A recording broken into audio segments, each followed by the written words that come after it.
చీనా మెస్పటోమియా నగరంలో సుమారు 4000 సంవత్సరాల క్రితం తాళాలు మొదటిసారిగా కనిపించాయి. Tumbler lock. దీని లోపల చిన్న చిన్న చెక్క గుండ్రపు ముక్కలు ఉండేవి.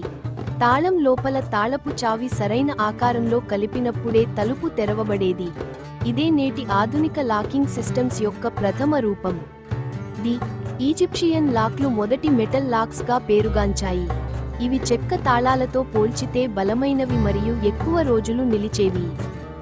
ఈ తాళాలు ఎక్కువ భద్రత కలిగించి నేటి ఆధునిక లాకింగ్ సిస్టంకు పునాది వేశాయి.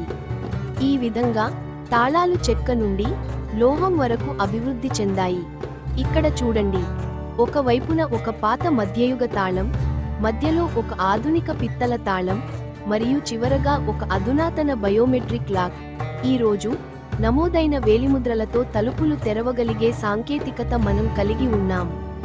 ఈ విశేషమైన చరిత్ర మీకు నచ్చిందా? మరిన్ని అద్భుతమైన నిజాలను తెలుసుకోవడానికి మా హిస్టరీ బైట్ ఛానల్ ని సబ్స్క్రైబ్ చేయండి.